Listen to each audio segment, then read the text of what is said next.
नमस्कार, मैं हूं ज्ञानेंद्र तिवारी और आप देख रहे हैं विस्तार न्यूज पर आपका अपना शो सीधे मुद्दे की बात। सीधे मुद्दे की बात में आज किन किन मुद्दों पर बात होगी। सबसे पहले हम यही तो जानते हैं, देश, मध्य प्रदेश और छत्तीसगढ़ की वो कौन सी खबर है जो आपको जानना सबसे ज्यादा जरूरी है। तो सबसे पहले आपको बता देते हैं, पूरी दुनिया में प्रधानमंत्री सबसे बड़े ग्लोबल, यानी समझ रहे हैं, बहुत बड़े नेता बन गए हैं। ऐसा क्यों कह रहा हूं, विस्तार से बताऊंगा। बहुत फॉलोवर्स बढ़े हैं। दूसरी खबर में बात करेंगे, दिल्ली के मुख्यमंत्री अरविंद केजरीवाल का वजन कम हो रहा है। ये खबर क्यों है और इस पर राजनीति क्यों हो रही है, विस्तार से जानना है तो बने रहिएगा। वजन कम हो रहा है। तीसरी खबर में बात करेंगे, भोजशाला में 2000 पन्नों की रिपोर्ट एएसआई ने इंदौर हाई कोर्ट में पेश कर दिया है। क्या क्या मिला है, जानना चाहते हैं? बवाल हो गया है रिपोर्ट आने के बाद, सब बताएंगे। चौथी खबर में बात करेंगे, एमपी में जल्द आने वाली है खुशखबरी, जरूर देखिएगा। पैसे की बारिश होने वाली है क्या, विस्तार से विश्लेषण करेंगे। पांचवी खबर में बात करेंगे, इंदौर में वर्ल्ड रिकॉर्ड बना दिया है। किसका? पेड़ लगाने का। गृह मंत्री अमित शाह पहुंचे थे। कितने लाख पेड़ लगे हैं जो Guinness book of world record में नाम दर्ज हो गया है, बने रहिएगा, वो भी विस्तार से बताएंगे। छठवीं खबर में बात करेंगे, छत्तीसगढ़ में डायरिया डराने लगा है और कैसे सरकार ने तैयारी कर ली है, कमर कस ली है। और स्वास्थ्य मंत्री सीधे पहुंच गए थे कहां, जानना है तो बने रहिएगा, सब कुछ बताएंगे। सातवीं खबर में बात करेंगे, रायपुर में जो दिन दहाड़े गोली मार दे रहे हैं, फायरिंग कर दे रहे हैं, क्या है पूरा मामला और इसके तार, इसके कनेक्शन कहां से रिपोर्टर ने ढूंढा है, वो भी बताएंगे। और हां, आखिर में आपको कुछ वीडियो दिखाएंगे। चलिए अब शुरुआत कर लेते हैं। और पहली खबर क्या है?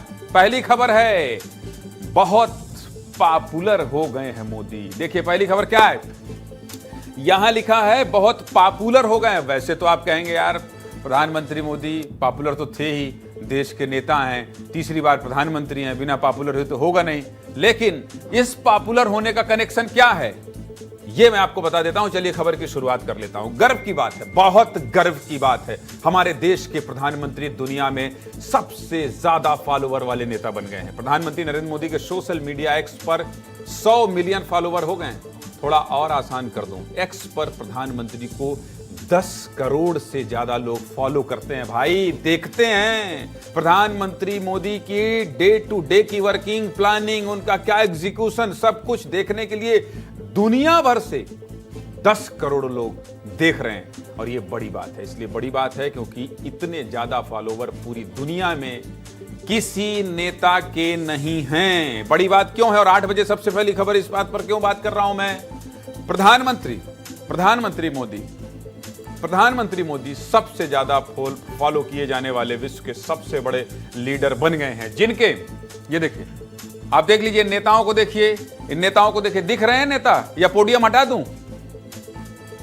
नहीं दिख रहे हैं, अगर दिख रहे हैं तो ठीक है, नहीं पोडियम हटाओ। देखिए देखिए, नरेंद्र मोदी का कद देखिए, जो बाइडेन को देखिए, और इधर रेसेप तैयप एर्दोगन को देखिए और शेख मोहम्मद को देखिए। इनका भी विस्तार से विश्लेषण करूंगा। चलिए खबर पर आता हूं। एक्सपर्ट टॉप ग्लोबल लीडर्स में शामिल हो गए हैं प्रधानमंत्री मोदी। सबसे बड़े लीडर बन गए हैं, जिनके 100 मिलियन यानी 10 करोड़ फॉलोवर्स हो गए हैं। दूसरे नंबर पर अमेरिका के राष्ट्रपति जो बाइडेन हैं, जिनके 38.1 मिलियन फॉलोवर्स हैं। तीसरे नंबर पर तुर्की के राष्ट्रपति एर्दोगन हैं, जिनके 21.5 मिलियन फॉलोवर्स हैं।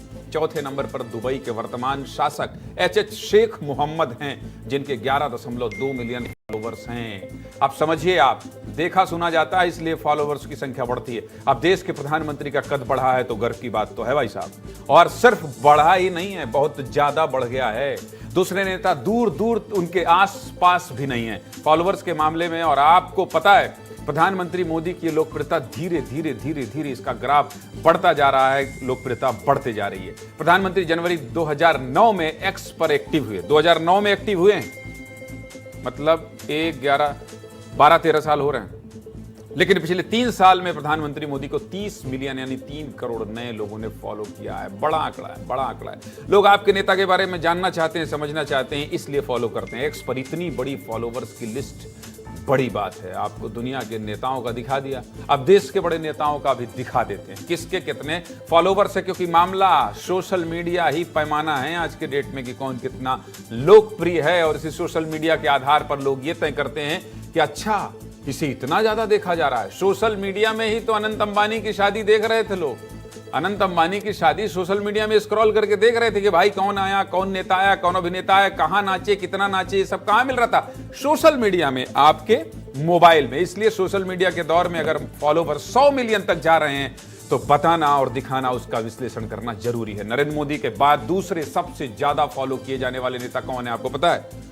अभी जेल में है दिल्ली के मुख्यमंत्री अरविंद केजरीवाल, जिनके ट्विटर पर 27.5 मिलियन फॉलोवर्स हैं।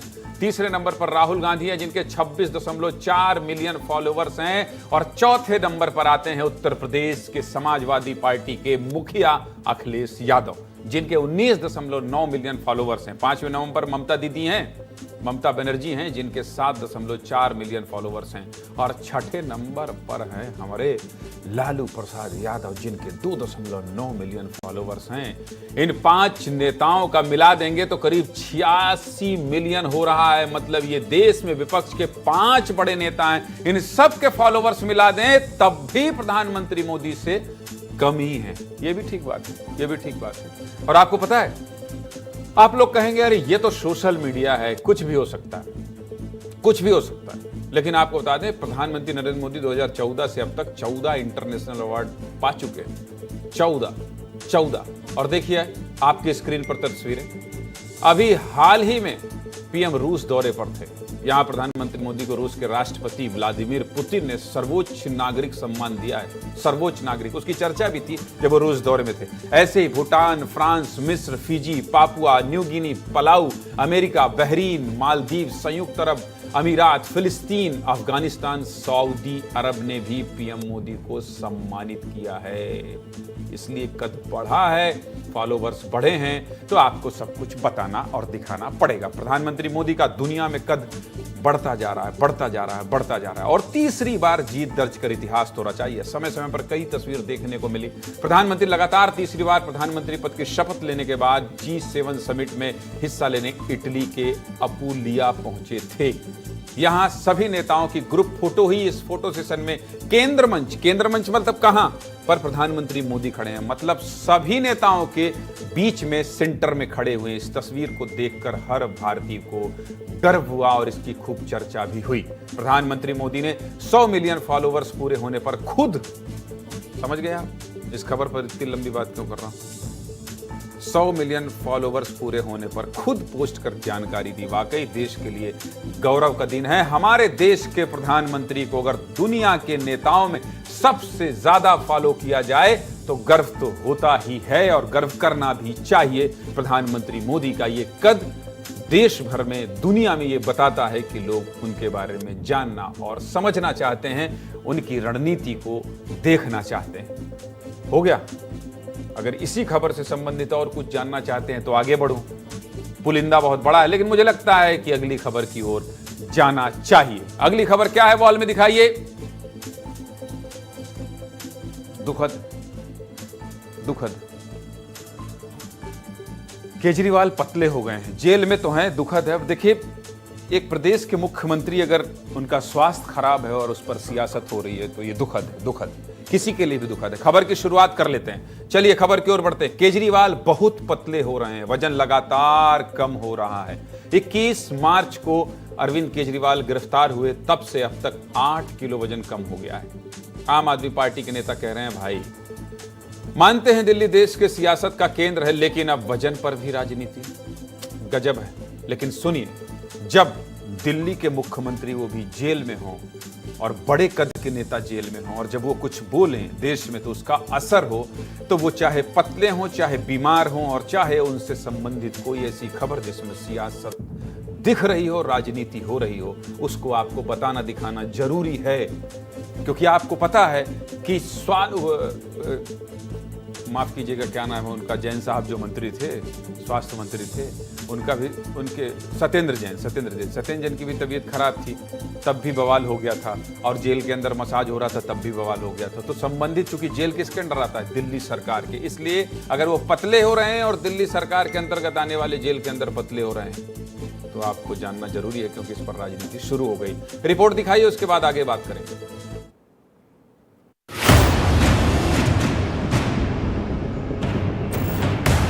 अरविंद केजरीवाल जी का स्वास्थ्य धीरे धीरे कर और खराब और खराब होता जा रहा है। हमारी जानकारी के अनुसार माननीय कोर्ट द्वारा निर्धारित डॉक्टर्स का एक पैनल एम्स हॉस्पिटल का लगातार मॉनिटर कर रहा है। लगातार उनको दवाइयां दी जा रही हैं, लगातार उनकी देखरेख की जा रही है। अरविंद केजरीवाल जी को 30 साल से शुगर की बीमारी है, अक्यूट डायबिटीज के पेशेंट हैं वो। अरविंद केजरीवाल जी का वजन 8.5 किलो कम हो गया। 14 जुलाई को जब उनका वजन किया गया तो वो घटकर 61.5 केजीज हुआ। कहीं पर भी 8, 8.5, 9 किलो वजन नहीं घटा है। ये साबित कर रहे हैं कि आप अरविंद केजरीवाल की जिंदगी के साथ खिलवाड़ कर रहे हैं। उनके जीवन के लिए, उनके जीवन के साथ खिलवाड़ करने के लिए गहरी साजिश रच रहे हैं। क्योंकि मुख्यमंत्री तो छोड़िए, किसी भी मरीज की मेडिकल रिपोर्ट जेल प्रशासन सार्वजनिक नहीं कर सकता। अब बताइए, गजब हाल है। वजन को लेकर ही राजनीति शुरू हो गई है। सीधे मुद्दे की बात करते हैं। खबर क्या है, पहले वो जान लीजिए। आम आदमी पार्टी लगातार आरोप लगा रही है कि जेल में अरविंद केजरीवाल का वजन घट रहा है। और जैसा कि आप सुन ही रहे थे कि शुगर के वो पेशेंट हैं, जिसको लेकर तिहाड़ जेल प्रशासन ने आज मेडिकल रिपोर्ट जारी किया और उसके बाद से राजनीति शुरू हो गई। तिहाड़ जेल सुपरिटेंडेंट के अनुसार जब 1 अप्रैल 2024 को केजरीवाल तिहाड़ आए थे, तब उनका वजन 65 किलो था। इसके अलावा चुनाव प्रचार के लिए जेल से निकलने के एक दिन पहले यानी 8 मई को उनका वजन 66 किलो हो गया था। 9 मई से 2 जून तक केजरीवाल जेल से चुनाव प्रचार के लिए बाहर रहे। 2 जून को जब केजरीवाल तिहाड़ जेल की सलाखों के पीछे वापस लौटे तो उनका वजन 63.5 किलो था और 14 जुलाई 2024 यानी कल उनका वजन था 61.5 किलो। ये मेडिकल रिपोर्ट तिहाड़ जेल प्रशासन ने आम आदमी पार्टी के आरोपों के बाद जारी किया है। आम आदमी पार्टी लगातार मुख्यमंत्री अरविंद केजरीवाल के स्वास्थ्य को लेकर सवाल उठा रही है। क्या कह रही हैं आप इसी को एक बार फिर सुनाइए, क्योंकि वो दशमलव के साथ किलो अच्छे से बता रही हैं और कितने केजी कम हुआ है सब कुछ बता रही हैं। इसलिए चूंकि मुख्यमंत्री लोकप्रिय हैं और देश जानना चाहता है कि अरविंद केजरीवाल का स्वास्थ्य कैसा है, इसलिए एक बार फिर से आतिशी और संजय सिंह क्या कह रहे हैं सुनाइए। अरविंद केजरीवाल जी का शुगर लेवल रात की नींद में 5 बार से ज्यादा 50 के नीचे पहुंच गया, खतरनाक लेवल्स पे पहुंच गया।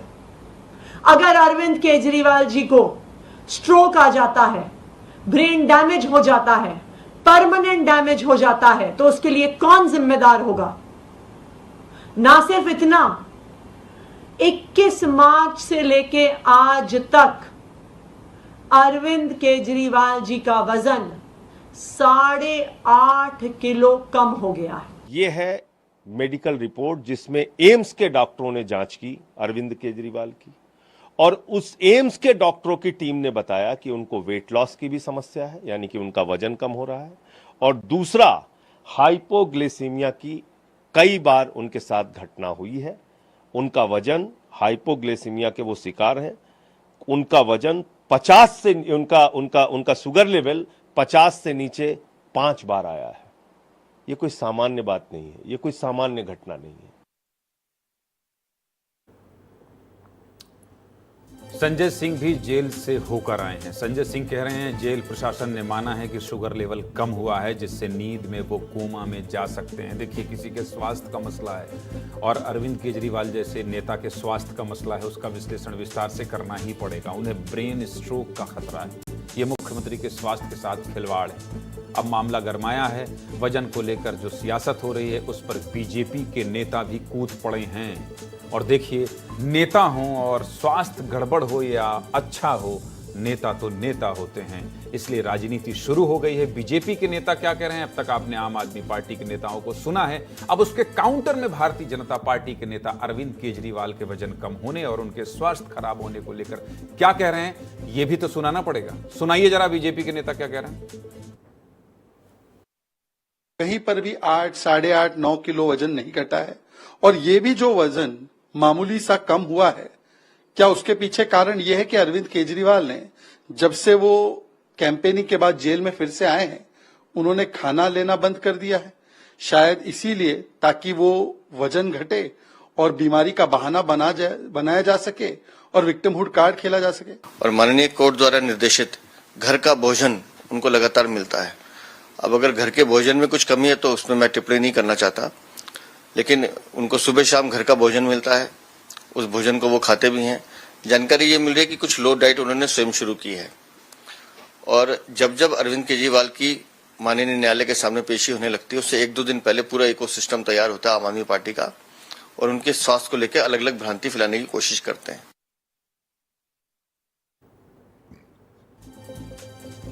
बहुत गर्म होता जा रहा है मामला।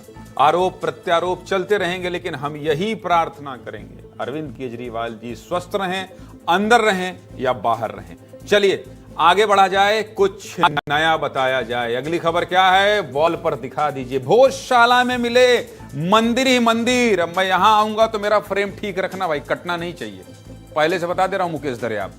हाँ तो ये देखिए, भोजशाला में मिले मंदिर ही मंदिर।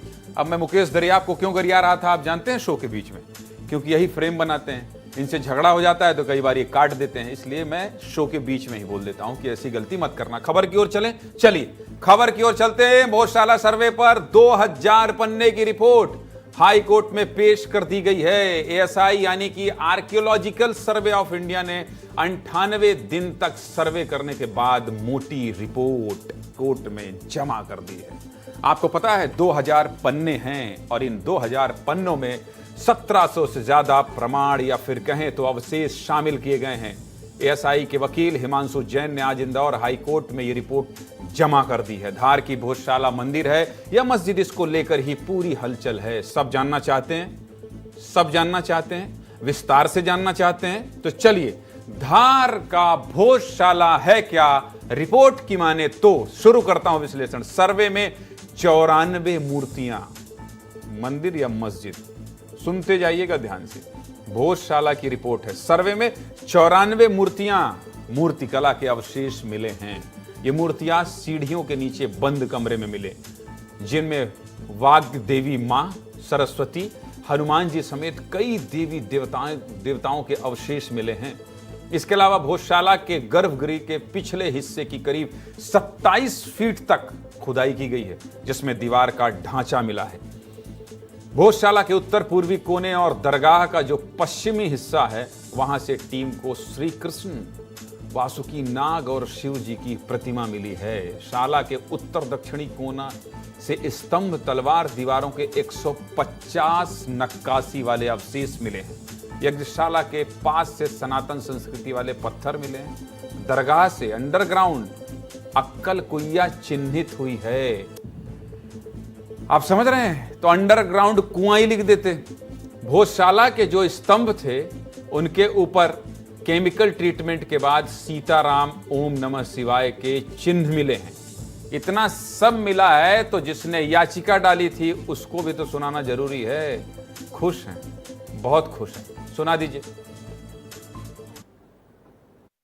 पिछले दिनों हाईकोर्ट के आदेश से 22 मार्च से 98 दिन जो सर्वे चला, उसकी रिपोर्ट आज हाईकोर्ट में पेश हो गई है। वो रिपोर्ट में क्या है वो तो 22 तारीख को हाईकोर्ट संज्ञान में लेगा, पर हमें लगता है जितने हाईकोर्ट जो सर्वे के समय पे जो भी साक्ष्य प्राप्त हुए, निश्चित ही सनातन धर्म का स्थान है। नहीं, काफ़ी सिग्निफिकेंट रिपोर्ट है भोजशाला में आर्कियोलॉजिकल सर्वे ऑफ इंडिया की। आर्कियोलॉजिकल सर्वे ने जो रिपोर्ट फाइल की, इससे हमारा केस और मजबूत होता है। 2003 में एएसआई ने गलत आदेश पारित किया था इसी जगह पे पूजा करने का और इसी जगह पे नमाज पढ़ने का, मंगल को और फ्राइडे को। वो आदेश गलत है। इंदौर हाईकोर्ट ने एएसआई के सर्वे का निर्देश दिया था। 98 डेज का एएसआई का सर्वे हुआ है। एएसआई ने 2000 पन्ने की रिपोर्ट फाइल की है और जो हमारा केस है वो इस रिपोर्ट के बाद और स्ट्रांग होता है। ज्ञानवापी जब कवर कर रहा था मैं बनारस में, तो जैन साहब वहां भी बहुत प्रतिक्रिया दे रहे थे और यहां भी आ गए हैं। एएसआई ने इंदौर कोर्ट में सर्वे रिपोर्ट पेश कर दी है, जिसकी सुनवाई 22 जुलाई को होगी। हालांकि हाई कोर्ट स्तर से कोई एक्शन नहीं लिया जा सकता है, क्योंकि सुप्रीम कोर्ट ने पहले ही निर्देश दे दिए थे कि एएसआई की रिपोर्ट पर हाई कोर्ट स्तर से कोई एक्शन नहीं लिया जा सकता है। 22 जुलाई को सुनवाई तो है, लेकिन फैसला सुप्रीम कोर्ट स्तर से ही करना है, यानी फैसला सुप्रीम होना है। मुस्लिम पक्ष शुरू से सर्वे का विरोध कर रहा है। अब रिपोर्ट आई है तो मुस्लिम पक्ष का क्या कहना है वो भी सुनाना बहुत जरूरी है। दोनों ही पक्ष की बात आपको सुनना भी बहुत जरूरी है। वो भी सुना दीजिए मुस्लिम पक्ष क्या कह रहे हैं। कि एक निर्जीव चीज है जो 100 साल पहले एक बिल्डिंग बनी हुई है जिसका टाइटल पहले ही आर्कोलॉजिकल डिसाइड कर चुका है। 98 में भी उसने एक शपथ पत्र देके ये बोला है कि दिस इज अ कमाल मुलामस। अब इस नए सर्वे के अंदर आर्कोलॉजिकल अगर ये चीज छोड़ती है तो ये अपने आप में एक शंका पैदा करेगी। इसलिए मैंने आपको पहले ही बता दिया था कि ASI की रिपोर्ट में क्या क्या मिला है। आप खुद सोचिए। अब आप खुद सोचिए कि इतना सब कुछ मिलने के बाद भी क्या सर्वे कराने की जरूरत नहीं थी। भोजशाला में मंगलवार को हिंदू पक्ष को पूजा करने की अनुमति है। शुक्रवार को मुस्लिम पक्ष को नमाज पढ़ने के लिए दोपहर 1 से 3 बजे तक एंट्री दी जाती है। दोनों को फ्री एंट्री मिलती है, कोई बिना रोक टोक के, बिना विवाद के। बाकी दिनों में 1 रुपए का टिकट लगता है। हिंदू पक्ष भोजशाला को वाग्य देवी सरस्वती का मंदिर मानता है, वहीं मुस्लिम पक्ष इसे कलाम मौला मस्जिद मानता है। दोनों पक्ष की मान्यताओं को लेकर ही ASI ने 22 मार्च को धार भोजशाला का सर्वे शुरू किया और 27 जून तक यानी कि पूरे 98 दिन ये सर्वे चला है, जिसकी रिपोर्ट 15 जुलाई को कोर्ट में पेश कर दी गई है और अब 22 जुलाई को फैसला आएगा। और क्या फैसला आएगा, एक एक अपडेट कहां बताएंगे, विस्तार न्यूज में बताएंगे। चलिए अगली खबर क्या है, अब उसका रुख कर लेते हैं। और मध्य प्रदेश में बहुत पैसा आने वाला है।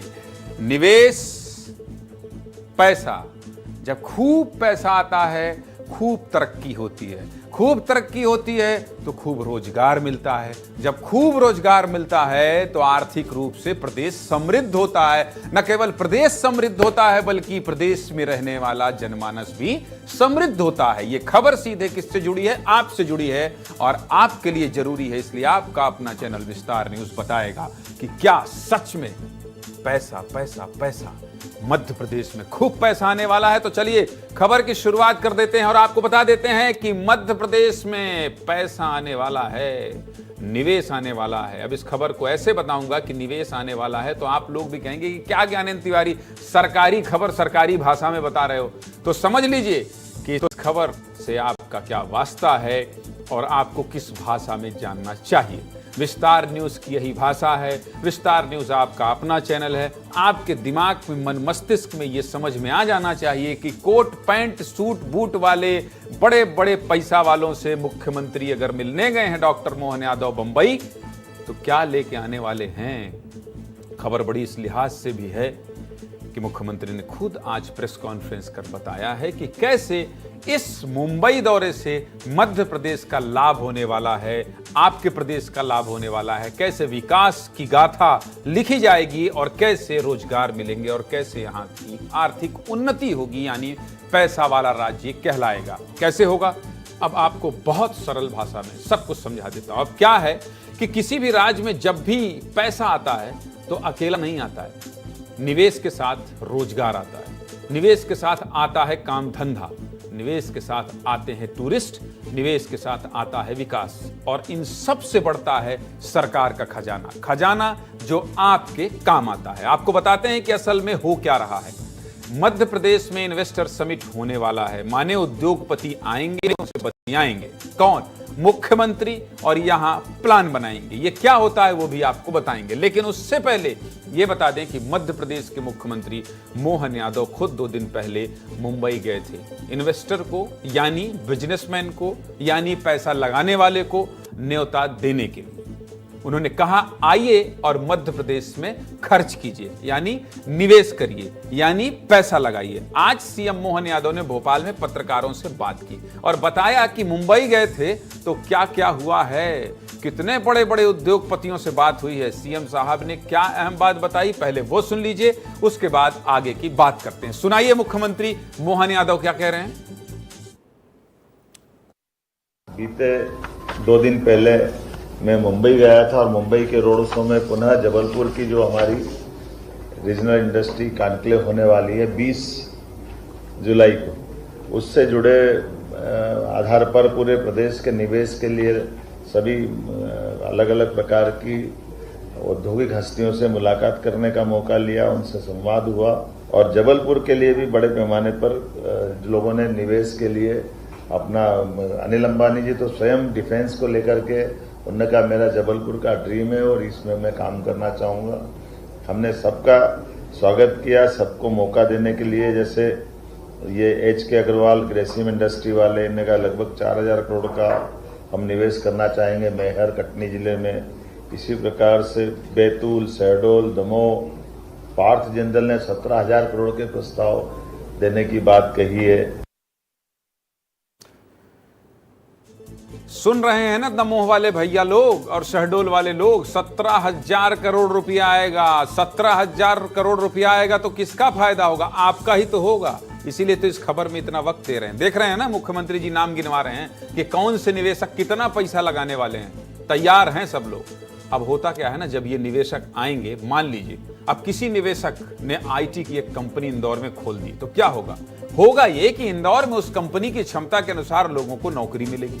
अब नौकरी मिलेगी तो बाहर के लोग भी वहां नौकरी करने आएंगे, बाहर से आएंगे तो रहने के लिए किराए पर घर भी ढूंढेंगे। इसके साथ ही कंपनी के आसपास नया बाजार भी खुलेगा, दुकानदारों को भी बढ़ावा मिलेगा। कुल मिलाकर एक कंपनी के खुलने से उस पूरे क्षेत्र को कितना फायदा होगा, आप सोच लीजिए। ठीक ऐसे ही किसी बड़े शहर में किसी उद्योगपति ने अगर 5 स्टार होटल खोल दिया तो टूरिस्ट को भी बढ़ावा मिलेगा और फिर वही पूरा चक टूरिस्ट से दुकानदारों, बाजारों सबको बढ़ावा मिलता है। टूरिस्ट आएंगे तो ट्रांसपोर्ट क्षेत्र, ऑटो रिक्शा सबको फायदा मिलेगा ना भाई। अच्छा, आपको पता ही होगा IT का सबसे बड़ा हब नोएडा और गुरुग्राम में है। इस पत्रकार वार्ता में हमारे editor in chief Brajesh Rajput भी मौजूद थे। पता है उन्होंने CM साहब से क्या पूछा? उन्होंने पूछा कि IT क्षेत्र के लिए सरकार क्या कर रही है। बड़ी IT कंपनी मध्य प्रदेश में आए और हमारे बच्चों को रोजगार दें। वैसे एक बात बताऊं, ब्रजेश राजपूत के बच्चे भी IT सेक्टर के हैं। कुछ कंपनियों ने जमीन ली भी है लेकिन वो पर्याप्त रोजगार नहीं दे पा रहे हैं। इसलिए क्या आप उसके लिए भी कुछ करेंगे? तो इस पर CM साहब ने कहा कि ब्रजेश जी आपकी बात सही है। और आगे क्या कहा ब्रजेश राजपूत से सुनना चाहते हैं? सुन लीजिए, पूरी बातचीत बहुत अच्छी है और IT के जो संभावना तलाश रहे हैं प्रदेश में उनके लिए भी बढ़िया है। और अगर IT की बड़ी कंपनियां खुलेंगी तो हमारे संपादक जी को भी अपने बेटे के साथ मिलने का मौका मिलेगा। बाप बेटा मौज में रहेंगे तो हमको भी ज्यादा नहीं सताएंगे। सुनाइए मुख्यमंत्री के इस संवाद में क्या बातचीत हुई है। ब्रजेश जी, ये बात सही है कि हमको IT में बहुत संभावना है, इसलिए हमारा अगला रोड शो हैदराबाद, बेंगलोर, इसीलिए बेंगलोर में जाने वाले हैं। लेकिन ये सही बात है कि जैसे अब अपना मध्य प्रदेश का भी चित्र बदला है। हमारा IT की एक बिल्डिंग गई, दूसरी गई, तीसरी गई, आज की स्थिति में चौथी बिल्डिंग पे इंदौर में काम IT पार्क में हो रहा है और वही संभावना भोपाल में भी आ रही है। और इसी में प्राइवेट सेक्टर को भी प्रोत्साहन दे रहे हैं। अभी हमारे पास ऐसे बड़े बड़े कैंपस भी है जहाँ अब क्या हो रहा है कि ये बात सही है कि एकदम ऐसी जो बहुत विकसित सिटी है उसकी तुलना में हम नए हैं, लेकिन संभावना हम में ज़्यादा है। तो ये जो उनके लिए मैन पावर वगैरह जो मिलता है वो हमारे यहाँ सस्ता मिल रहा है और बाकी अनुकूलता भी है। तो ये मान के चलो कि बहुत जल्दी भोपाल के रिजल्ट भी आएंगे और हम तो ये चाह रहे हैं कि वो ग्वालियर, जबलपुर, इंदौर, उज्जैन सब दूर बढ़े और सब दूर जहाँ जहाँ भी संभावना रहेगी प्रोत्साहन दे रहे हैं। लेकिन ये बात भी सही कि जिसने कमिटमेंट करके कैंपस खड़े किए तो अगर वो नहीं कर पा रहा है तो हम जमीन वापस भी ले रहे हैं। जमीन वापस भी लेंगे, बहुत बड़ी बात है। कुल मिलाकर बहुत कुछ मिलने वाला है मध्य प्रदेश को। काम बढ़ेगा, रोजगार मिलेगा, आप सबके जेब में पैसा आएगा। आपसे जुड़ी खबर थी इसलिए बता दिया, बहुत विस्तार से बता दिया और यह भी बता दिया कहां कहां किस जिले में आएगा। चलिए अब और दूसरी खबर बता देता हूं। दूसरी खबर क्या है, बॉल में डाल दो। इंदौर ने पेड़ लगाने का विश्व रिकॉर्ड बना डाला है। पेड़ लगाने की बात तो चली रही है, आप जान ही रहे हैं। एक पेड़ माँ के नाम, एक पेड़ मम्मी के नाम, लेकिन विश्व रिकॉर्ड बना डाला है। और कौन खोद रहे हैं पेड़ लगाने के लिए? गृह मंत्री अमित शाह। चलिए शुरू करते हैं और अब खबर क्या ये बता देते हैं। बधाई इंदौर, बधाई बधाई बधाई, खूब बधाई आपको, खूब शुभकामनाएं और जुग जुग जिए इंदौर शहर, वहां के लोग जुग जुग जिए। पेड़ लगाना कितना जरूरी है आप समझ रहे हैं। ना क्यों अपील की जा रही है। पूरी दुनिया में नाम रोशन किया है इंदौर ने। एक दिन में 11 लाख से ज्यादा पौधे लगाकर इंदौर ने Guinness book of world record में अपना नाम दर्ज करा लिया है। इंदौर के रेवती रेंज में 24 घंटे में 11 लाख पौधे लगाए गए हैं। लेकिन हाँ गुरु, लगाए हैं तो अब इस पौधे को बचा लीजिएगा। इस मौके पर गृह मंत्री अमित शाह भी इंदौर पहुंचे थे। एक दिन पहले तक जो रेवती रेंज खाली पड़ा था, आज वहां 11 लाख से ज्यादा पौधे लहलहा रहे हैं। देखिए ड्रोन से तस्वीर, क्या शानदार तस्वीर है। ये आपको कहां मिलेगा? ये केवल आपको विस्तार न्यूज में मिलेगा, क्योंकि खबर हम बिफोर आफ्टर सब दिखाते हैं। हम ऐसा नहीं दिखाएंगे कि ये पेड़ लगा दिए, 2-4 पेड़ हो गया। आप पहले देखिए, आप देखिए क्या शानदार तस्वीर है। बचा लेना भगवान। पहली तस्वीर एक दिन पहले की है और ये दूसरी तस्वीर है। 24 घंटे में कितना बदल गया। पौधे लहलहा रहे हैं। ये तस्वीरें देखिए, मन खुश हो जा रहा है इस हरियाली को देखकर। इस हरियाली को देखकर मन खुश हो जा रहा है। एक पेड़ मां के नाम अभियान के तहत ये पौधे लगाए गए हैं। ये जो वर्ल्ड रिकॉर्ड बना है उसमें कई सामाजिक संगठनों, समाज सेवी संस्थाओं, बीएसएफ, एनसीसी, नगर निगम, जिला प्रशासन की पूरी टीम सबने मिलकर ये इतिहास रचा है। इसलिए इस पूरी टीम को बहुत बहुत बधाई। सुन लीजिए इस टीम के लोग क्या कह रहे हैं, सुनाइए जरा।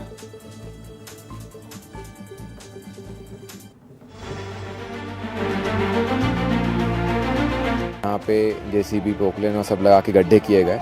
उन गड्ढों में बाहर से जो हमारी नगर निगम की गौशालाएं हैं, वहाँ से गोबर खाद और अलग अलग जगहों से खाद ला के डाली गई, मिट्टी ला के डाली गई। पूरी सॉइल प्रिपरेशन हुई। सॉइल प्रिपरेशन के बाद पूरे एरिया को सब जोन्स में डिवाइड किया गया। पत्थरों पे गड्ढे खुदवाए, काम करा, मशीनों ने चलवाई, ट्रेंचें बनवाई एकदम व्यवस्थित कि काम अच्छा हो। मैंने बहुत काम किया हमने। बाकी 12 लाख पौधे यहाँ पर लगा के कीर्तिमान हासिल किया है शहर के नागरिकों ने, नगर निगम के, उद्यान विभाग के कर्मचारियों ने।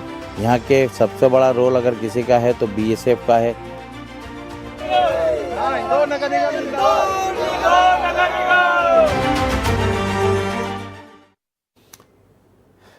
इंदौर में इस महाअभियान में 100 संगठन के 50,000 से ज्यादा लोग शामिल हुए। हमारे सहयोगी रेवती रेंज पहुंचे जहां ये नया इतिहास बना है।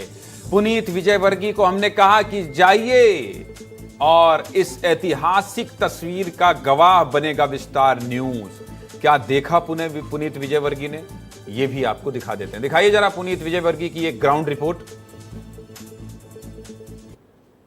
खोदने पर जहां मिट्टी से ज़्यादा निकल रहे हैं कंकर और पत्थर, यह है वह पथरीली बंजर ज़मीन जिसे अब इंदौरियों ने कर दिया है हरा भरा, बना डाला है वर्ल्ड रिकॉर्ड।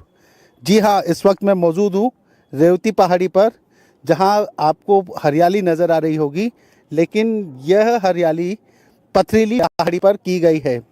पथरीली पहाड़ी जिस पर एक पौधा नहीं था, वहाँ पर 12.5 लाख पौधे रोप दिए गए हैं, वो भी महज 24 घंटे के अंदर, और बना डाला वर्ल्ड रिकॉर्ड। नहीं हुआ केशव।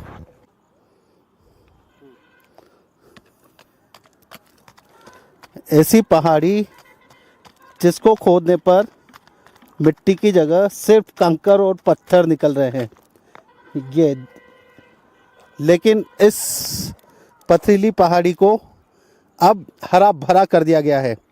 हरा भरा किया है इंदौर के लोगों ने, जिन्होंने 24 घंटे में इस रेवती रेंज की पहाड़ी पर 12.5 लाख पौधे लगाकर वर्ल्ड रिकॉर्ड बना दिया।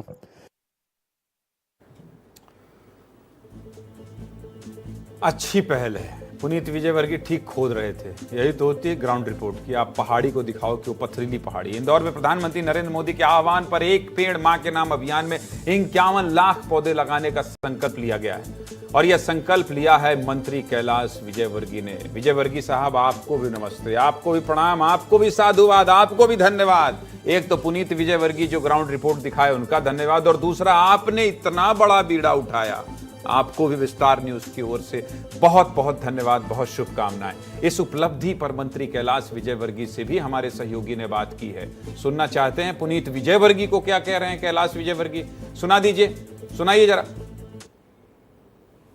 एक पेड़ मां के नाम, 11 लाख से इतिहास रचा। प्रधानमंत्री जी का संकल्प था 140 करोड़ पेड़ लगे, 51 लाख इंदौर की जनता ने संकल्प लिया, और कल 11 लाख एक ही दिन में लगाकर विश्व रिकॉर्ड बनाया है। ये सब महाकाल की कृपा है।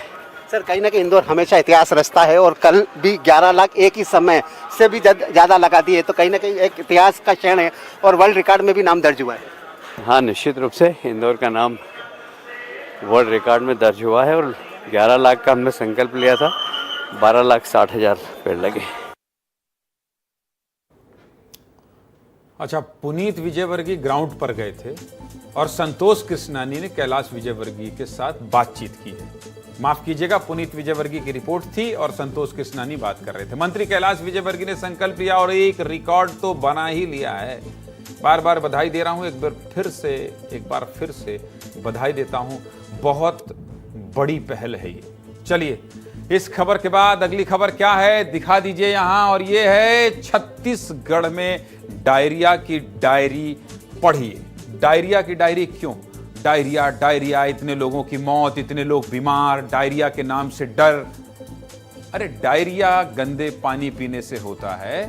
शासन की क्या तैयारी है, अब तक क्या हुआ है, क्या राजनीति हो रही है, सरकार के मंत्री कहां कहां जा रहे हैं, ये सब कुछ बताना पड़ेगा आपको। केवल ये नहीं बताना पड़ेगा अरे डायरिया डायरिया, खौफ खौफ, इतना डरा दो कि पागल हो जाए जनता कि अरे यार क्या हो गया। इसलिए आज डायरिया की ये रिपोर्ट आपको ऐसी दिखाएंगे जिसमें आपको सावधान भी करेंगे, आपको बेफिक्र भी करेंगे और आपको ये बताएंगे कि आपकी सरकार आपकी चिंता कर रही है। तो चलिए खबर की शुरुआत करते हैं। और ठीक से खाना खा रहे हैं ना आप लोग? खाना तो ठीक से खा रहे हैं ना? मेरे जैसे तो नहीं खा रहे हैं, आज यहाँ का कल वहां का परसों यहाँ का। ठीक से खा रहे हैं तो ठीक से खाइए। बीमार नहीं होना है भाई, खुद का ध्यान रखना है, साथ में अपने घर वालों का भी ध्यान रखना है। आपको सतर्क इसलिए करना पड़ रहा है क्योंकि छत्तीसगढ़ में डायरिया से पीड़ित लोगों का आंकड़ा डराने लगा है। राज्य में इस सीजन 10,000 से ज्यादा लोग डायरिया से पीड़ित हैं, इसमें से 5 लोगों की मौत हो गई है। डायरिया पर आज विस्तार से बात होगी, लेकिन डरना नहीं है क्योंकि सरकार लगी है तैयारी में कि आपको कुछ ना हो। क्यों फैल रहा है डायरिया, कैसे इसे रोकना है, पहले रिपोर्ट देख लीजिए, फिर आगे विस्तार से बात करूंगा। रिपोर्ट दिखाइए पहले।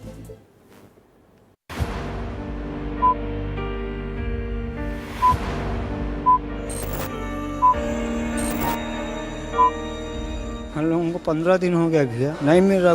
बोलते हैं ड्रेसिंग तक नहीं होता है यहाँ। प्रशासन से इतना ही गुहार है कि मोर बाप ला बचा दे भैया। बुखार है और कोई उल्टी हो रहा है। पतला दस्त हुआ है, उल्टी दस्त है। हाँ,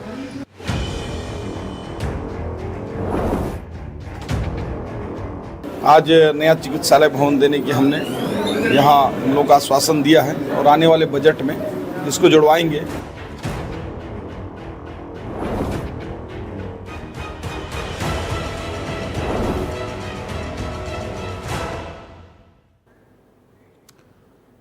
छत्तीसगढ़ का आंकड़ा जानना चाहते हैं आप? फुल फ्रेम कर दीजिए, डाल दीजिए कि जरा ग्राफिक्स में दिखा देता हूं। देखिए छत्तीसगढ़ में डायरिया डराने लगा है, कहां कितने डायरिया पीड़ित हैं ये सब आपको मैं इसमें दिखा रहा हूं। आप देख लीजिए, सब कुछ देख लीजिए, लेकिन आप ये इतनी जल्दी नहीं देख पाएंगे, इतनी जल्दी नहीं समझ पाएंगे, इसलिए आपको मैं विस्तार से बताऊंगा। चलिए खबर की शुरुआत करते हैं। छत्तीसगढ़ में जनवरी से 13 जुलाई तक डायरिया के 10,830 मरीज मिले हैं। सबसे ज्यादा बीजापुर में 1,360 मरीज पीड़ित हैं। दूसरे नंबर पर राजधानी रायपुर में 1,036 मरीज मिले हैं। 6 जिलों में 500 से ज्यादा मरीज मिले हैं। लेकिन डरना नहीं है, सावधानी बरतना है, सरकार तैयारी में लगी है। इसके अलावा 41 ऐसे मरीज हैं जो गंभीर रूप से पीड़ित हैं, जिनका इलाज चल रहा है। वहीं सरकारी आंकड़ों के अनुसार डायरिया से अब तक 5 लोगों की मौत हुई है। इसमें कवर्धा और महासमुंद जिले में 2 लोगों की मौत हुई है और बालौदाबाजार जिले में 1 की मौत हो गई है। ये आंकड़े डराने वाले हैं, परेशान करने वाले हैं, और परेशान हो जा रहा हूं आपको बताते हुए कि 5 लोगों की डायरिया ने जान ले ली है। डायरिया अंग्रेजी में बोलने से लगता है कि कोई बड़ी बीमारी है और हिंदी में कहें तो दस्त। सुनने में हल्का लगता है। घर में बड़े बुजुर्ग कहते हैं बच्चा ज्यादा तेल मसाला वाला कुछ गड़बड़ खा लिया होगा, इसलिए दस्त लग गया है। 2-4 दिन में ठीक हो जाएगा, लेकिन बारिश के मौसम में, लेकिन इसे बारिश के मौसम में हल्के में नहीं लेना है क्योंकि आपकी लापरवाही से जान जा सकती है। आपको भी सावधान और सजग रहना है। डायरिया के इन लक्षणों में कुछ भी दिखे तो डॉक्टर से संपर्क करें। लक्षण क्या है एक बार ये भी दिखा दीजिए। डायरिया में पतला दस्त जाना, मल में खून आना, थकान लगना, उल्टी दस्त, पेट में दर्द, मरोड़ जैसा दर्द, तेज बुखार आना और वजन कम होना। देख लो भैया ध्यान से, इसमें से कुछ भी आपको लग रहा है तो अभी डॉक्टर से तुरंत संपर्क करिए। स्वास्थ्य मंत्री श्याम बिहारी जायसवाल ने डायरिया के साथ मलेरिया की स्थिति की ग्राउंड रियलिटी जानने के लिए खुद मोर्चा संभाल लिया है। अच्छे हैं स्वास्थ्य मंत्री जी, आपको धन्यवाद। आप इसी तरह से जाएंगे ना और दूर दूर बीजापुर में अगर कमान संभालेंगे, अस्पतालों में लोगों से देखेगा तो विस्तार न्यूज आपको धन्यवाद भी कहेगा, साधुवाद भी कहेगा, छत्तीसगढ़ सरकार को भी धन्यवाद कहेगा। जान न जाए किसी की, इसकी आपको परवाह करना है। आप परवाह करेंगे तो आपकी वाहवाही भी होगी। स्वास्थ्य मंत्री आज खुद बीजापुर पहुंचे और स्वास्थ्य विभाग के अधिकारियों की बैठक ली है। सुनिए क्या कह रहे हैं स्वास्थ्य मंत्री श्याम बिहारी जायसवाल मेरे सहयोगी युकेश चंद्राकर से बातचीत में। सुनाइए। हम लोग जितना प्रयास पूरी हो सक रहा है पूरी ताकत के साथ प्रयास कर रहे हैं, और कांग्रेस का ये कहना कि स्वास्थ्य विभाग ध्यान नहीं दे रहा है, अव्यवस्थाएं हो गई हैं, तो मैं बताना चाहूँगा कि इनके जो पिछले सालों के आंकड़े हैं, इस वर्ष के आंकड़े से कहीं ज़्यादा मलेरिया से पीड़ित हुए हैं लोग। डायरिया छत्तीसगढ़ में डराने लगा है, इसलिए छत्तीसगढ़ सरकार भी पूरी तरह अलर्ट है। मौसमी बीमारी पर सरकार की क्या तैयारी, ये भी जान लीजिए। राज्य के दोनों उप मुख्यमंत्री भी सरकारी अस्पताल की व्यवस्था देखने के लिए दौरा कर रहे हैं। विजय शर्मा कवर्धा में पीड़ित लोगों से मुलाकात कर रहे हैं, दिखाइए वो वीडियो। और डिप्टी सीएम अरुण साव बिलासपुर पहुंच गए हैं। पूरी टीम तैयार है आपके लिए, मतलब सरकार अपना काम कर रही है। विष्णुदेव सरकार के निर्देश के बाद हेल्थ डिपार्टमेंट यानी स्वास्थ्य का पूरा अमला अलर्ट मोड में है। स्वास्थ्य विभाग की तरफ से प्रदेश भर में शिविर लगाए जा रहे हैं। सभी जरूरी दवाई हॉस्पिटल में रखने के निर्देश दिए गए हैं। डीएमएफ की राशि से जरूरी सामान खरीदने के भी निर्देश दे दिए गए हैं। जिले के एसडीएम और सीएमएचओ को घर घर जाकर सर्वे करने के भी निर्देश दिए गए हैं। मतलब डरना नहीं है, परेशान मत होइएगा, परेशान मत होइएगा।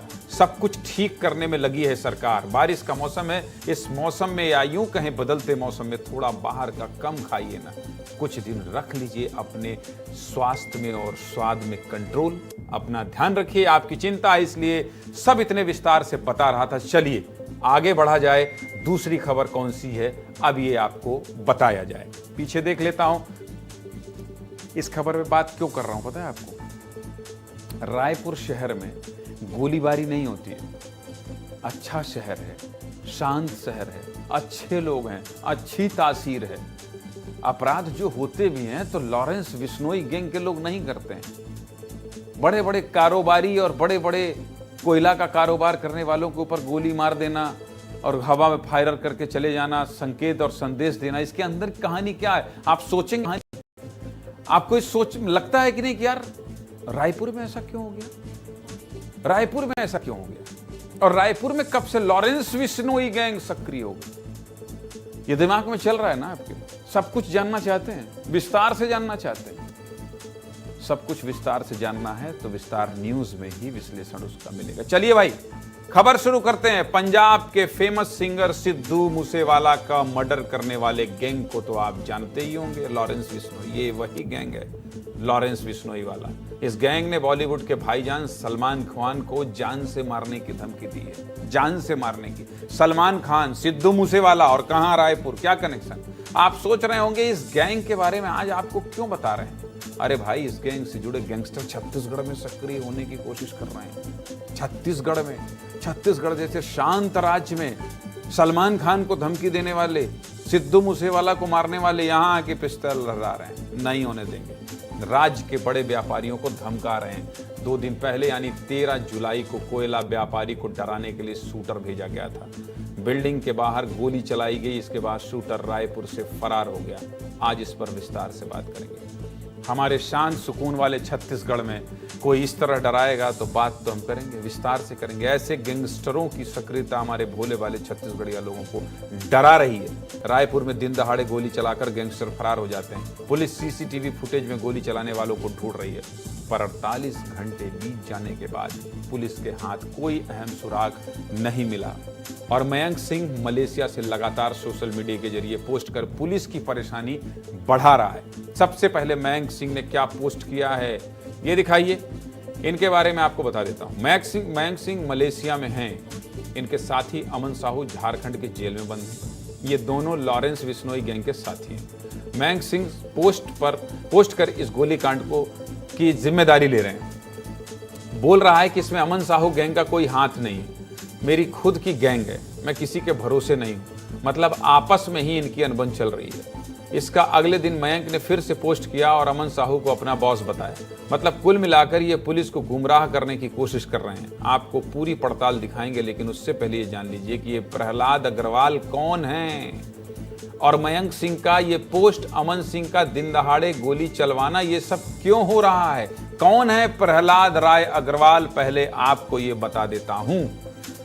कारोबारी प्रहलाद अग्रवाल सूरजपुर जिले के रहने वाले हैं। 1985 में इन्होंने बारबरिक प्रोजेक्ट लिमिटेड नाम से बजरंग लाल अग्रवाल के साथ मिलकर अपनी कंपनी बनाई, बारबरिक प्रोजेक्ट के नाम से। हाईवे, बड़े बड़े पुल से लेकर स्कूल और माइनिंग का ये काम करते हैं। रायगढ़ और कोरबा में कोयला खनन का भी इनका बड़ा काम है। सूत्रों के मुताबिक झारखंड में इस कंपनी को सड़क निर्माण का बहुत बड़ा काम मिला है, जो कि लगभग 800 करोड़ रुपए का है।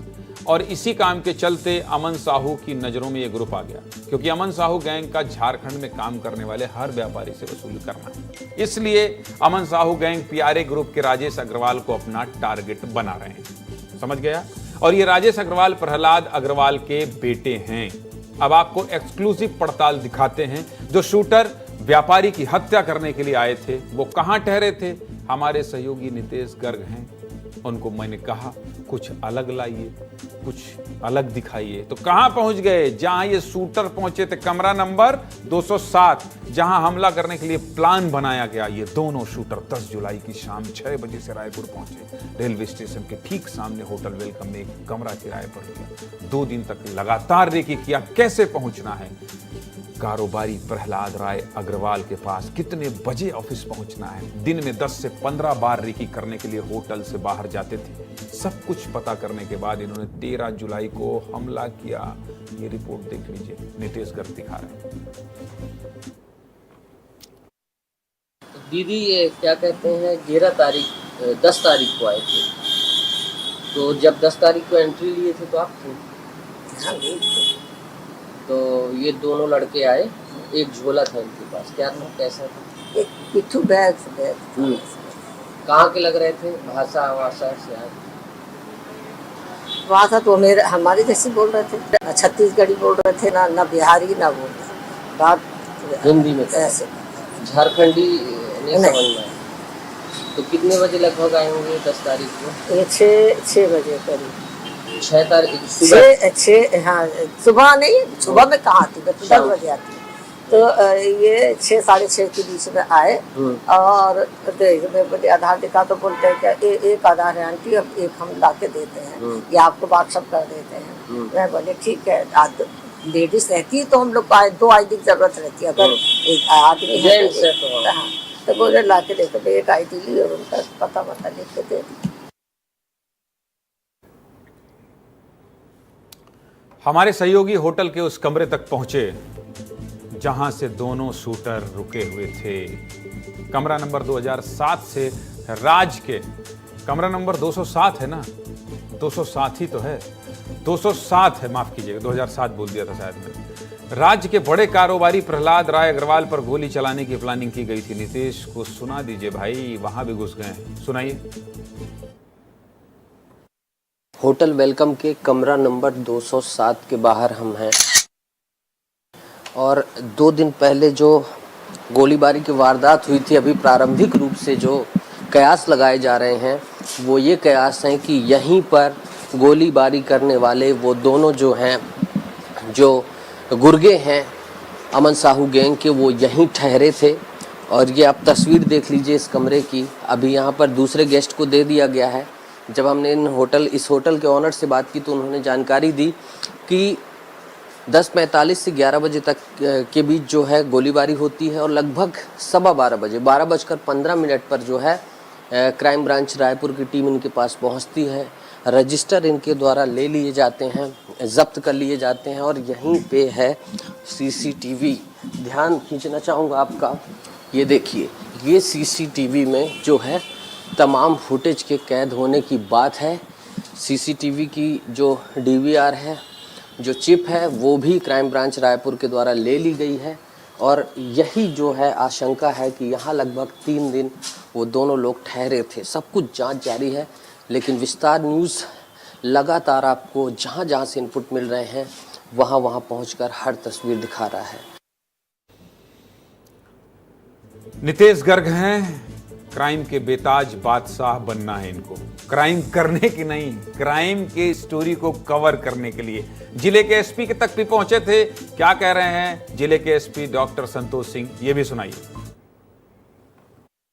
अभी परसों एक गोलीबारी की घटना हुई है जिसमें हवाई फायर किया गया है 2 व्यक्तियों द्वारा। इसमें एक बिजनेसमैन जिसके यहाँ फायरिंग हुई थी, उसके बाद आरोपी जो है फरार हो गए थे और इसमें उनकी जो मोटर बाइक मिली है, कुछ क्लू मिले हैं जिसको हम लोग देख रहे हैं। ऐसा प्रतीत होता है कि ये कहीं ना कहीं लेवी से संबंधित मामला है। संबंधित ग्रुप जिसके ऊपर फायरिंग हुई है वो झारखंड में उसके कंस्ट्रक्शन के काम है। एक अमन साहू गैंग है और कुछ और गैंग है जो वहाँ बहुत ऑपरेट करते रहे हैं। पहले भी कई बार वो लोग अलग अलग जगहों पे गोलीबारी ऐसे करते रहे हैं। इस फायरिंग में इस शूट आउट जो उन्होंने अटेम्प्ट किया था, इस पे भी कुछ क्लू मिले हैं जिसके आधार पे हम लोग आने वाले समय में गिरफ्तारियां करेंगे। संतोष सिंह साहब, जल्दी गिरफ्तारी कर लीजिए। छत्तीसगढ़ में इस तरह की तासीर बर्दाश्त नहीं करेगी, ना यहाँ की जनता ना यहाँ की सरकार। मुझे ऐसा लगता है सक्रिय हो जाना चाहिए, टाइम हो गया है। लेकिन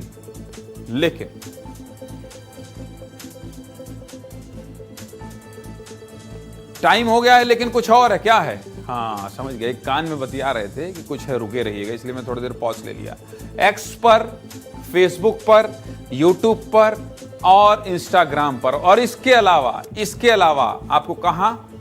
जियो पर, डिजियाना पर, ग्रांड में, टाटा में, एयरटेल में, और कहीं नहीं हो।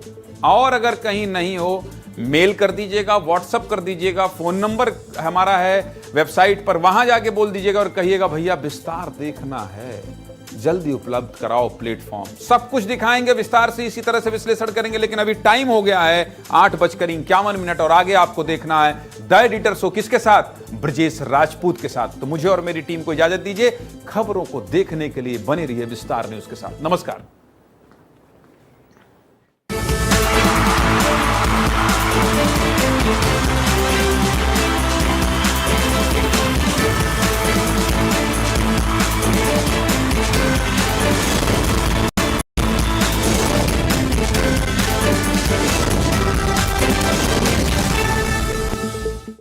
At Rawatpura University, we value your time and your future. That's why we deliver your exam results within 72 hours. Quick results open up immediate opportunities, allowing you to apply for jobs and internships without delay. Rawatpura University. Fast results, bright future. Enroll today and accelerate your path to success.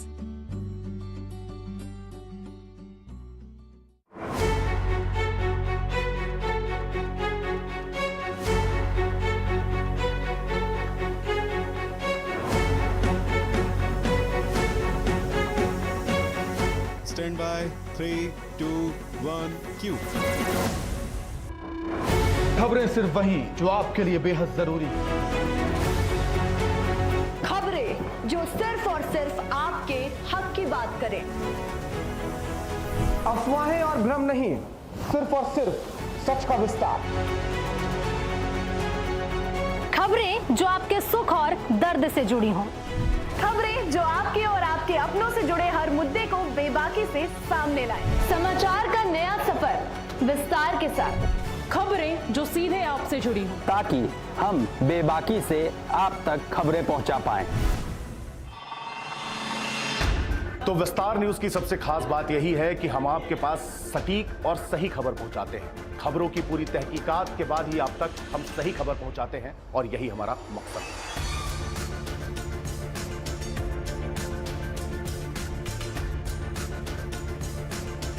विस्तार, आप लोगों की आवाज का। खबरें आपके अपनों की, आपके सपनों की। यहाँ कोई छोटा बड़ा नहीं है, यहाँ सबसे ऊपर आप हैं और आपकी बात आप तक सिर्फ और सिर्फ सच पहुंचाएंगे। विस्तार न्यूज, आपका अपना चैनल। देश के दिल से दिन भर की यानी मध्य प्रदेश की जरूरी खबरें, मध्य प्रदेश के 52 जिलों की हर खबर विस्तार से। बड़े ऐलान जो आपको जानना जरूरी है, बड़े इवेंट जो आपको रखे अपडेट, बड़े फैसले जिसका सीधा असर आप पर हो। इसीलिए हम देश के दिल से लेकर आते हैं खास खबरें आपके लिए शाम 7 बजे। खबर वो जो जुड़ी है समाज से, खबर वो जो जुड़ी है सियासत से, खबर वो जिसका सीधा सरोकार है आपसे। और यहां होगी हर खबर विस्तार से। देखिए मेरे यानी सुमित शर्मा के साथ खबर विस्तार से दोपहर 12 बजे सिर्फ विस्तार न्यूज पर। आपने दीपिका की खबर सुनी क्या? अरे ये क्या वायरल हो रहा है? सेलिब्रिटीज हो या इन्फ्लुएंसर्स, हमारी रहती है सब पे नजर, क्योंकि ये है ग्लैमर की दुनिया। यहाँ मिलती है हर चटपटी खबर विस्तार से। देखिए दोपहर 2:30 बजे सिर्फ मेरे साथ विस्तार न्यूज पर। At Rawatpura University, we value your time and your future. That's why we deliver your exam results within 72 hours. Quick results open up immediate opportunities, allowing you to apply for jobs and internships without delay. Rawatpura University. Fast results, bright future. Enroll today and accelerate your path to success.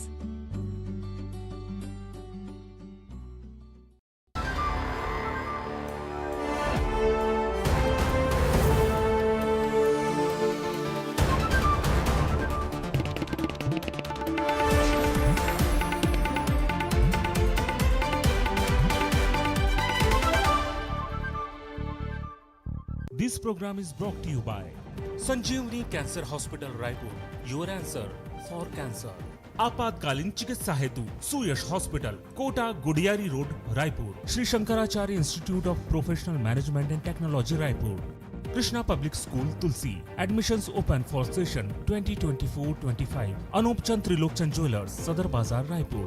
और Shri Rawatpura Sarkar university, Raipur. Admissions open for session 2024-25। Madhya Pradesh में बढ़ रहा है देशी विदेशी निवेशकों का भरोसा। सीएम डॉक्टर मोहन यादव ने कहा कि निवेश में रुचि दिखा रहे हैं उद्योगपति।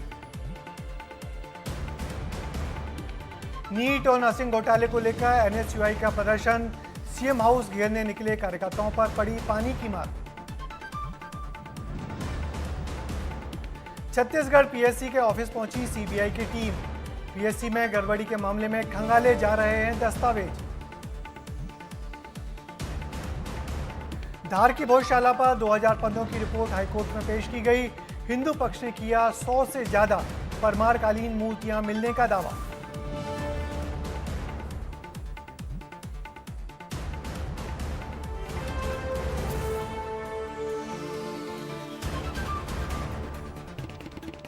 नमस्कार, रात के 9 बज चुके हैं। मैं ब्रजेश राजपूत हाजिर हूं आपके अपने कार्यक्रम द एडिटर शो में दिन भर की खबरें लेकर। इस शो में आप और हम करेंगे विस्तार से चर्चा आपसे जुड़ी देश प्रदेश की सभी बड़ी खबरों की। आज सबसे पहले बात अमेरिका की करेंगे। पूर्व राष्ट्रपति को कल गोली लगी, जिसके बाद पुराने हत्याकांड याद आ गए और एक बार फिर अमेरिका के गन कल्चर पर सवाल उठने लगे। आज हम आपको अमेरिका के गन कल्चर की खतरनाक हकीकत से रूबरू कराएंगे। आगे बात होगी बीएसएनएल की। कुछ निजी कंपनियों ने टैरिफ क्या बढ़ाए, ग्राहक नाराज हो गए, जिसका सीधा फायदा बीएसएनएल को हो रहा है। जिनके पास सिम नहीं है वो सिम खरीद रहे हैं और कुछ पोर्ट करा रहे हैं। कंपनी को कितना फायदा हो रहा है हम आपको बताएंगे विस्तार से। आगे बात करेंगे सोने की यानी गोल्ड की। अब तक आप गोल्ड के बढ़ते दामों से परेशान होंगे और इस बात से भी परेशान होंगे कि अलग अलग राज्यों में गोल्ड के रेट अलग अलग हैं, कहीं सस्ता तो कहीं महंगा। तो अब बहुत जल्द एक नेशन एक गोल्ड रेट आने वाला है। क्या है ये बदलाव और इससे क्या आपको फायदा होगा, हम आपको बताएंगे। और आगे बात करेंगे प्रदर्शन की। मध्य प्रदेश में आज कांग्रेस ने सड़कों पर जबरदस्त प्रदर्शन किया। वजह थी नरसिंह घोटाला। इस प्रदर्शन में कुछ नेता घायल भी हुए। इससे जुड़ी आपको रिपोर्ट भी दिखाएंगे। अगली खबर में बात होगी महंगाई की। हम जानते हैं कि ये आलू टमाटर के बढ़ते दाम आपकी किचन का बजट किस तरह बिगाड़ चुके हैं। विस्तार न्यूज़ की टीम ने अलग अलग जगहों पर जाकर जायजा लिया और ग्राहकों की परेशानी सुनी, जो हम आपको सुनाएंगे। और आखिर में बात होगी बिजली के बिल की। सोचिए, आप बिजली का बिल नहीं भरेंगे तो बिजली कटने का डर हर वक्त होता है, लेकिन सरकार अफसर है जो 1800 करोड़ रुपए का बिल बकाया करके भी एसी और कूलर की हवा खा रहे हैं। खबर छत्तीसगढ़ से है, पूरी खबर आपको बताएंगे विस्तार से। तो चलिए शुरू करते हैं द एडिटर शो। अमेरिका में पूर्व राष्ट्रपति डोनाल्ड ट्रंप पर हुए जानलेवा हमले ने दुनिया के राजनेताओं की सुरक्षा पर सवाल खड़े कर दिए हैं। चुनावी सभा के दौरान ट्रंप पर फायरिंग हुई, जिसमें हमलावर की गोली उनके कान को छूती हुई निकल गई। हालांकि ट्रंप की सुरक्षा के लिए तैनात निशानेबाजों ने गोली चलाने वाले युवक को तुरंत ढेर कर दिया, मगर इस घटना ने वो खौफनाक हादसे याद दिला दिए जिनमें देश विदेश के राजनेताओं की सुरक्षा में हुई चूक। छोटी सी चूक ने Abraham Lincoln, John F Kennedy, Rajiv Gandhi और बेनजीर सदी विख्यात नेताओं को खो दिया। क्यों होते हैं हमारे नेताओं पर हमले और क्या होता है हमलावर का मनोविज्ञान, देखिए हमारी इस रिपोर्ट में।